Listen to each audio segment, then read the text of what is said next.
Hey guys, আসসালামু আলাইকুম। সবাই সালাম নিবেন গাইস। আজকে আমি আপনাদের ষাঁড় গরু মোটা তাজাকরণের জন্য গরুর খাবার তৈরি করে দেখাবো। গরু যে খাবার তৈরি করে দেখাবো গাইস, এটা আপনাদের খুবই উপকারী হবে। কারণ আপনারা জানেন যে বাজারে যে রেডি ফিট আছে সেটা যদি ভালো কোম্পানি হয়, 60 টাকার নিচে কোনো ভালো কোম্পানি রেডি ফিট পাওয়া যাবে না। সেক্ষেত্রে আবার কী দেয় আপনি বলতেও পারবেন না। সেহেতু আপনি ঠিকই আমরা যে খাবার তৈরি করে দেখাবো আজকে আমি, সেটা আপনি যে হাতে তৈরি করে দেখবেন। যেমন যেগুলো আছে সেটা 42 টাকা আছে। আর আমরা যদি প্রতি কেজিতে যদি 60 টাকা হিসাব করেন, তাহলে 18 টাকা করে সেভ হচ্ছে। আপনি প্রতি 18 টাকা করে সেভ হচ্ছে। সেটা যদি 18 টাকা করে সেভ হয়, তাহলে আপনাদেরকে একটা হিসাব দিই। ধরেন আপনার খামারে 10টা গরু আছে। 10টা গরুকে যদি ধরুন 10টা গরু আছে, 10টা গরু যদি যদি 18 টাকা করে সেভ হয়, তো সেটা দশ দশ তো 180 টাকা। শুধু 180 টাকা যদি 42 টাকাতে হিসাব করেন, ভাগ যদি দেয় 42 টাকাতে, তো আপনি একটা গরু 4 কেজি খাবার দিতে পারছেন। ধরেন আপনার গরু লাইব্রেরি আছে কত, লাইব্রেরি আছে ধরেন 250 থেকে 300 কেজি।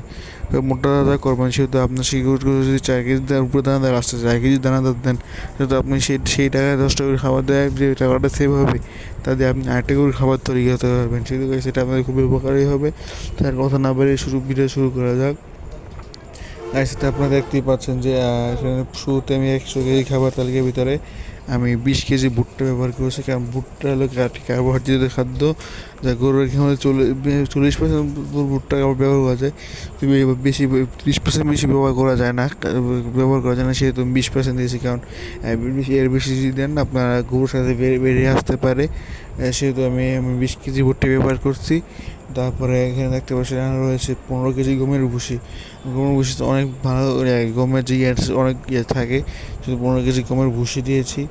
আর 10 কেজি গমের ডাস্ট, গমের যে ডাস্ট খোসা থাকে না, সেটা ডাস্টটা ভাঙার সময় যে ডাস্টটা তৈরি হয়, সেটা আর কি, সেটা ময়লা সেটা ডাস্ট। সেটা দিয়েছি 100 কেজি খাবার আমি ব্যবহার করেছি 10 কেজি। এখানে দেখতে পাচ্ছেন আরও আছে 10 কেজি মুসুরির ভুসি।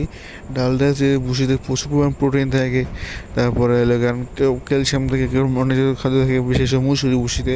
সেটা আমি 10 কেজি মুসুরি ভুসি ব্যবহার করেছি 100 কেজি খাবারে। তারপর এখানে 20 কেজি ধানের কুড়া ব্যবহার করছি, যেটা সেটা মূলত গরু জমিতে প্রোটিন থাকে না, কিন্তু এটা মূলত গরুর দামের খাবারের যে দামটা আছে সেটা নিয়ন্ত্রণ করতে এটা ব্যবহার ভালো, মানে একটু নিয়ন্ত্রণ করে আর কি, খাবার দামটাকে কমিয়ে রাখে। কারণ ধানের কুড়া যেটা আছে সেটা 15 টাকা কেজি, কিন্তু 15 টাকা কেজি মানে দামটা অনেক কারণে ব্যালেন্স করে দেয় আর কি ভুট্টায়। তারপরে দেখতে পাচ্ছেন এখানে আছে ধান ভাঙা আছে 5 কেজি 100 কেজি খাবার আমি ধান ভাঙা দিয়েছি 5 কেজি। সেটা এখানে আছে সয়াবিনের প্রচুর পরিমাণ প্রোটিন আছে, জানেন আপনারা। আমি এখানে 5% সয়াবিন মিল দিয়েছি। সেখানে আমার কি একটু মানে ঝড় হচ্ছে তো গাইস, শুধু শব্দ হচ্ছে গাইস, শব্দটা সবাই অ্যাভয়েড করবেন দয়া করে। এখানে ধান ভাঙা দিয়েছি 5 কেজি, 5 কেজি ধান ভাঙা, 5 কেজি সয়াবিন মিল দিয়েছি। তারপরে 2 কেজি সরিষার খোল, যেটা গরু মানে সামনে কুরবানি আসতেছে, মোটা শুধু গরু সেটা গরু যদি উজ্জ্বল দেখা যায়, সুন্দর দেখা যায় চামড়াটা, পশমগুলো, সেহেতু 2 কেজি সরিষার খোল ব্যবহার করবেন। তারপরে 2 কেজি ফিশ মিলে খুবই অনেক ভালো পরিমাণে প্রোটিন পাওয়া যায়, সেহেতু আমি 2 কেজি ফিশ মিল দিয়েছি। বেশি ব্যবহার করবেন না, কারণ বেশি খাবারের গন্ধ আসবে। শুটকি গুঁড়া যেটা, এর বেশি যদি ব্যবহার করেন তাই খাবার গন্ধ আসবে, বেশি গন্ধ আসলে গরু খাবে না। তারপর এখানে 8 কেজি ভুল হয়েছে টাইপিং, এটা মাফ করবেন। এখানে 8 কেজি কর হবে আর কি, রটা দেবো, টাইপিং একটু মিস্টেক হয়েছে গাছ। এখানে 8 কেজি মানে অ্যাঙ্কর হবে, 8 কেজি অ্যাঙ্কর। তারপরে 2 কেজি ডিসিপি, 1 কেজি লাইমস্টোন। কারণ আপনারা গরুর যে মোটা তাজা করবেন, গরুর হাড় তো শক্ত হবে, যে হাড় যদি শক্ত না হয়, মানে যে লোডটা নিবে কী করে, সেহেতু লাইমস্টোন যেটা আছে হাড়ের গুঁড়া, এটা আর কি গরুর যে হাড়কে শক্ত করতে সাহায্য করবে। এখন দামের বিষয়ে দেখা যাক। এই পাশে আছে দেখতে পাচ্ছেন তো 20 কেজি ভুট্টা। আমার এলাকায় ভুট্টার দামটা একটু বেশি, 40 টাকা কেজি, সেহেতু এখানে দাম আসছে তো 800 টাকা। 15 কেজি গমের ভুসির দাম এখানে আমাদের এখানে 52 টাকা কেজি, কিন্তু 15 কেজি গমের ভুসির দাম আসছে 780 টাকা। 10 কেজি গমের ডাস্ট যেটা আছে, 10 কেজি গমের ডাস্টে আছে লোগান, গমের ডাস্ট যেটা 31 টাকা কেজি আমার এখানে, সেহেতু 10 কেজির দাম 310 টাকা। 10 কেজি মুসুরি ভুসির দাম হলে এখানে আমার এখানে 40 টাকা কেজি। 10 কেজি মুসুরি ভুসির দাম আসতে আসে 400 টাকা। আর 20 কেজি ধানের কুড়া সেটার দাম 15 টাকা কেজি আমার এখানে। তো 15 টাকা কেজির দাম আসতে আসে হলো এখান 315। 20 কেজি ধান আসতে আসে হলো এখান 15 কেজি হলে 300 টাকা। তারপরে 5 কেজি ধান ভাঙা যেটা আছে ধান ভাঙা আমার এখানে 26 টাকা কেজি। আর 26 টাকা কেজি হয় 5 কেজি ধান ভাঙা হচ্ছে 180 টাকা। সয়াবিন মিল আমার এখানে 80 টাকা কেজি, যেহেতু 5 কেজির দাম আসতে হচ্ছে 400 টাকা। 2 কেজি সরিষার খোল ওখানে 90 টাকা কেজি। শুধু 10 কেজি 2 কেজি দাম আসতে 180 টাকা। 8 কেজি অ্যাঙ্কর ব্যবহার করেছি আমি, সেতে 8 কেজি অ্যাঙ্কর আমার 45 টাকা কেজি। এই 45 টাকা কেজি সেহেতু দাম আসতে 36 টাকা।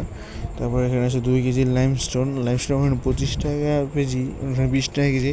সেটা আমার এখানে একটু গ্রামের এলাকার দিকে তো সেটার দাম একটু বেশি। লাইমস্টোনের দাম এখানে আমার এখানে 50 টাকা করে।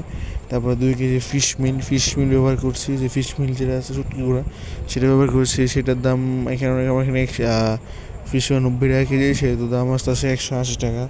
তারপরে 2 কেজি ডিসিপি পাউডার ব্যবহার করছি আমি, গরুর জন্য উপকারী খাদ্য ব্যবহার করে ভালো হয়। সেটা 2 কেজি প্যাকেট যেটা আছে তার দাম 240 টাকা। এখানে দেখতে পাচ্ছেন সবগুলো যুক্ত মোট খরচ হচ্ছে আমার 4180 টাকা। এটা মানে 100 কেজি খাবারে। দেখতে পাচ্ছেন যে প্রতি কেজি খাবার দাম পড়ছে কত। এটাকে আমরা 100 টাকা ভাগ দিলে 41 টাকা 80 পয়সা।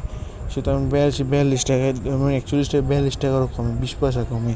তো 20 পয়সা কমে খাওয়াতে হচ্ছে, যেটা যদি খাওয়ান এটা 16 থেকে 17% প্রোটিন পাবেন আপনারা। আর আপনারা 60 টাকাতে খাওয়ান, মানে রেডি ফিট খাওয়ান, তাতেও 16 থেকে 17% প্রোটিন থাকে। তার থেকে সেখানে গিয়ে আপনি বলতে পারবেন না। সেখানে আপনি দেখতে পাচ্ছেন আপনার হাতে ধরে দিয়ে বানাচ্ছেন, আপনি কোন প্রোডাক্ট দিয়েছেন, কতটুকু দিয়েছেন সেটা আপনি জানতে পারবেন।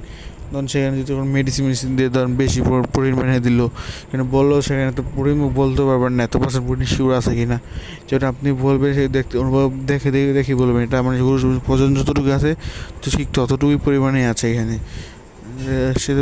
আপনারা সবাই তো খাবেন বেড়ে দেওয়াল ঈদের সময় আপনার 1 মাস খাইয়ে বেড়ে দিতে করবেন না। এটা মানে যেহেতু 2 মাস খাওয়ান, যদি ফ্রিজের সময় মোটা না হয় তাহলে গাইস আপনারা আমার কমেন্টে এসে ইচ্ছে গালাগালি করে দেন, সমস্যা নেই গাইস। আপনারা এখানে এসে দেন আমার চ্যানেল স্ট্রাইক দিয়ে যেতে পারবেন, সমস্যা নেই গাইস। আপনার দেখাবেন পরে গাইস, এগুলো বিদায় নিলাম গাইস। আসসালামু আলাইকুম।